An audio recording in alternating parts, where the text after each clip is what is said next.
আপোষ হচ্ছে তলে তলে, আপোষ হচ্ছে দেশে, আপোষ হচ্ছে বিদেশে, আপোষ হচ্ছে বিএনপির সঙ্গে, আপোষ হচ্ছে আওয়ামী লীগের সঙ্গে, নানা ধরনের কথা আমরা শুনতে পাচ্ছি। এই সব বিষয় নিয়ে কথা বলার জন্য আজ আমাদের সঙ্গে রয়েছেন আওয়ামী লীগের সংসদ সদস্য। আপনাকে স্বাগত জানাই আমাদের অনুষ্ঠানে আসার জন্য। আপনার কাছ থেকে জানতে চাইবো, আওয়ামী লীগের হাজারো নেতাকর্মী পালিয়ে গেছেন ভারতে, যে শেখ হাসিনার পার্লামেন্ট নাকি এখন কলকাতায়, শেখ হাসিনার ক্যাবিনেট সদস্যরা কি সত্যি এখন দিল্লিতে? আপনার একটু মন্তব্য শুনতে চাই। কাজ করতে গেলে ভালো মন্দ ভুল ত্রুটি থাকবে, স্বাভাবিক। কেউ ভুলের ঊর্ধ্বে না, আমরা কেউ না। অতএব ভুল ত্রুটিগুলো আপনারা ক্ষমা সুন্দর দৃষ্টিতে দেখি। আজকে যে কথাটা আসলে বলার জন্য আপনাদেরকে আমি উপস্থিত হয়েছি, সেটা হলো যে এই সাময়িক আমাদের একটা কষ্টের মধ্যে আমরা কিন্তু সারা দেশের মানুষ পড়েছি। সেটা হলো আমাদের যে মাধ্যমগুলো, ফেসবুক, ইউটিউব, আমরা যাই বলি না কেন, সেখানে এগুলো নিয়ে নানা ধরনের কথা, আলোচনা, সমালোচনা এবং প্রোপাগান্ডা আছে। সেই বিষয়গুলো নিয়ে আমি দুটি কথা শুধু বলতে চাই। যে আপনারা জানেন যে আমি কাজ করতে হলে আমি আমার এলাকায় কি কাজ করেছি, কি কাজ করা বাকি আছে, সেগুলো কিন্তু আমার একটা বলার জায়গা হলো সংসদ। আর এই সংসদে কিন্তু আমি কতটুকু কাজ করতে পেরেছি, কোন কোন মন্ত্রণালয়ে কাজ করেছি, এবং আমার আরো কি কি কাজ করা উচিত এবং কি কি কাজ আমার প্রয়োজন, সেগুলো তাদের কাছে চাওয়া।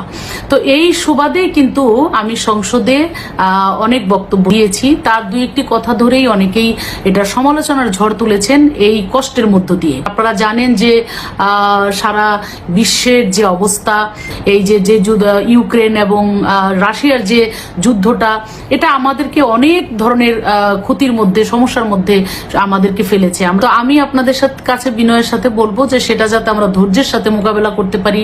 আমাদের সৃষ্টিকর্তা আছেন, আল্লাহ আছেন, আমরা আল্লাহর কাছে একটু পানা যেতে পারি যে আল্লাহ, তুমি আমাদেরকে এই সমস্ত মহামারীর থেকে আমাদেরকে তুমি একটু রক্ষা করো।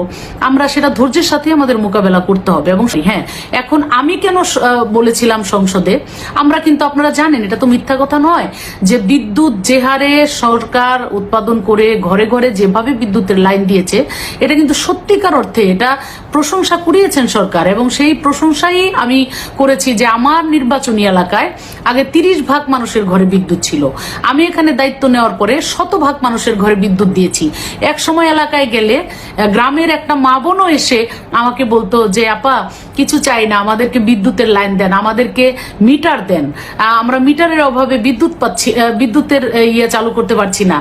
এই যে একটা সংকট ছিল, সেই সংকট কিন্তু আমরা মোকাবেলা করেছি তখন, এবং সেগুলো মানুষের ঘরে ঘরে পৌঁছে দিয়েছি। এবং মানুষ তখন খুশি হয়েছে, এবং মানুষ অনেক দোয়া করেছে যে না, অনেক বছর যেটা হয় নাই, স্বাধীনতার পরে ঢাকার অনেক কাছে হওয়ার পরেও আমার নির্বাচনী এলাকায় এই সিংগাইর হরিরামপুরে যেই উন্নয়ন হয় নাই, যে কাজ আমরা পাই নাই, সেটা কিন্তু আমরা এই সরকারের সময় পেয়েছি। আজকে সেই জন্যই কিন্তু আমি সংসদে বলেছিলাম যে আমরা যেভাবে, এই যে মানুষ আমাদেরকে চাইতো, এক সময় হয়তো এই চাওয়া পাওয়াটা আর থাকবে না। সরকার যেভাবে বিদ্যুতের উন্নয়ন করছে, যেভাবে আমরা লাইন দিয়েছি, যেভাবে আমরা মিটার ঘরে ঘরে পৌঁছে দিয়েছি, এখন কিন্তু সত্যিকার অর্থে গ্রামে গেলে বলেন আপা 2টা মিটার দেন, আপা 5টা মিটার দেন। মিটার দেওয়ার কিন্তু আর জায়গা আসলেও খুঁজে পাওয়া যায় না, এটাই কিন্তু বাস্তব।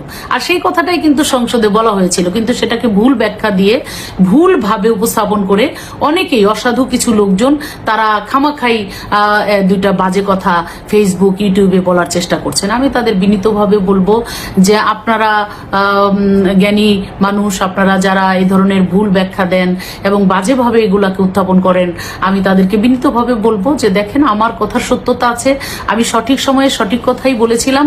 সাময়িক এই সমস্যা, এটা আমি কেউ কিন্তু জানতাম না। সেটা একটা সারা বিশ্বের এই পরিস্থিতির কারণে সেটার একটা অবস্থার মধ্যে আমরা পড়ে গেছি। আমরা যদি পার্শ্ববর্তী দেশ, আমরা জানতাম পাকিস্তানের আজকে এই অবস্থা হবে, আমরা জানতাম 100% শিক্ষিত দেশ শ্রীলঙ্কা, সেই দেশের মতো মানুষের এমন করুণ অবস্থা হবে, আমরা কিন্তু জানতাম না। আমরা অনেক কিছুই জানি না। এই যে কথা বলছি, একটু পরে আমি যে কথাই বলতে পারবো না, সেটাও কি আমি জানি? একটু পরে আমি রাস্তায় বের হলে আমার একটা দুর্ঘটনা ঘটতে পারে, সেটাকে আমি জানি? জেনে শুনে কি আমি সেটা আমি তাহলে সেই দুর্ঘটনায় পড়ি না? তো কখন যে কি হয় সেটা আসলে তো একমাত্র সৃষ্টিকর্তা ছাড়া কেউ জানেন না। যখন আমি বলেছিলাম সত্যি সত্যি আমাদের বিদ্যুতের অবস্থা এত সুন্দর এবং ভালো ছিল, এবং আমার শতভাগ বিদ্যুতায়ন আমার আসনে করেছি, মানুষকে দিয়েছি, মানুষ তো মহা খুশি হয়েছে। এবং এখন এই সাময়িক এই পরিস্থিতিটাকে ধৈর্যের সাথে আমাদের মোকাবেলা করতে হবে।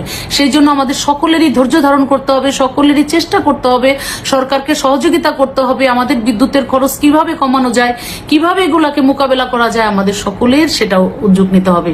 দোষারোপ করে একে অপরের কাদা ছোড়াছুড়ি করে লাভ নেই, এগুলো আমাদের ক্ষতি বরং হবে, আমাদের অশান্তি বাড়বে।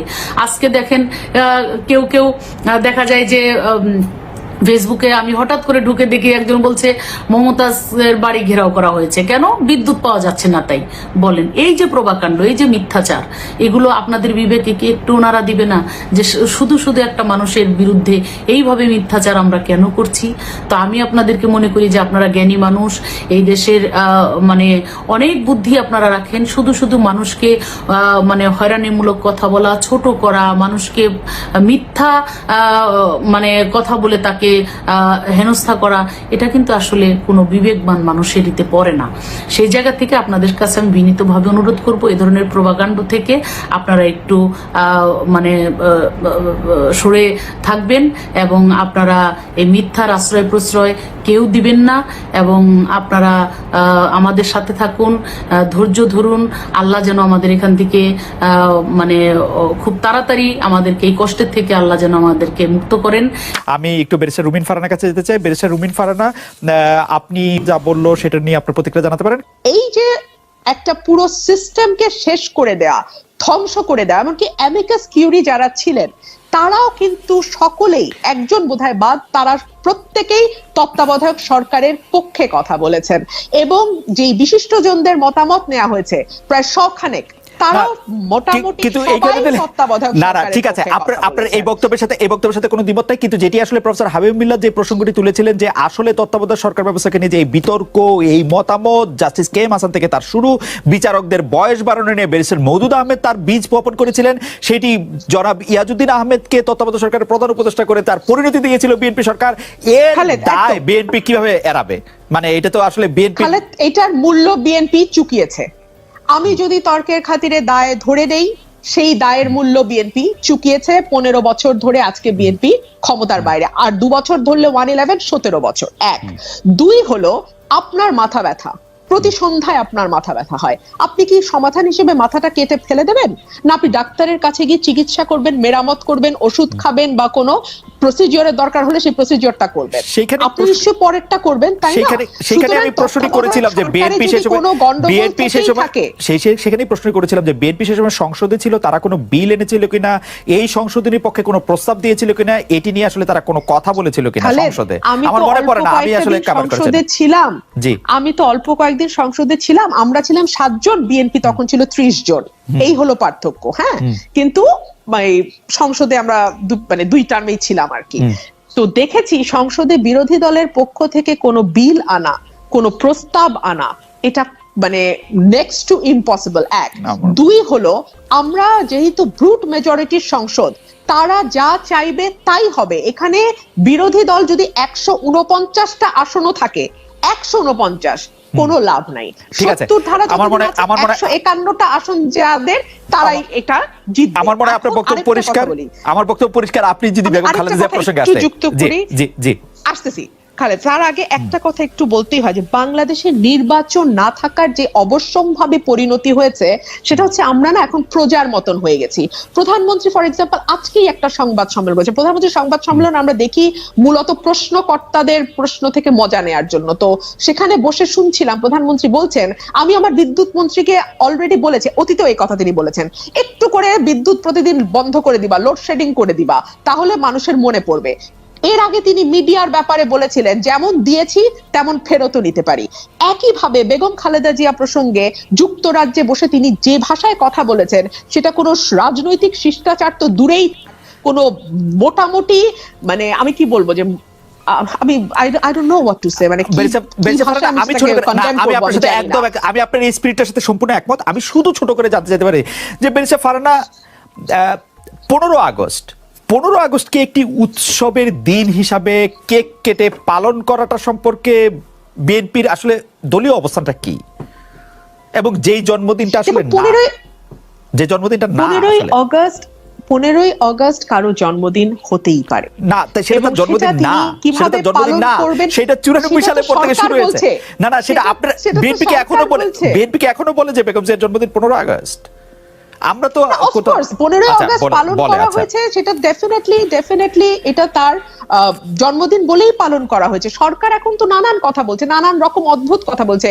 দেশনেত্রী বেগম খালেদা জিয়ার ব্যক্তিগত জীবন, তার আর্লি ম্যারিড লাইফ, মানে যা মুখে আসছে তাই বলছে।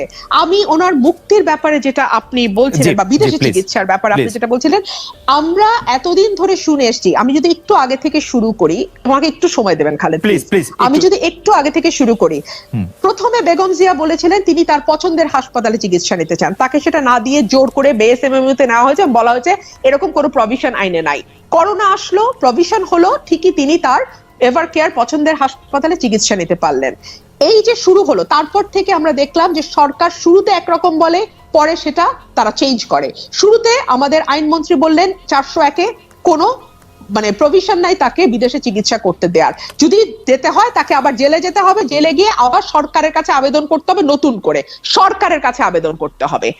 এবং এইবার আইনমন্ত্রী বললেন, যখন প্রধানমন্ত্রী দেশের বাইরে, তিনি বললেন স্বরাষ্ট্রমন্ত্রীর কাছ থেকে তিনি পেয়েছেন আবেদনটি, সেটা তিনি পরিবার থেকে আবেদন করা হয়েছে বিদেশে চিকিৎসার জন্য, সেটা তিনি দেখবেন, আইনি কিছু বিষয় আছে সেটা দেখে শুনে তিনি 2-1 দিনের মধ্যে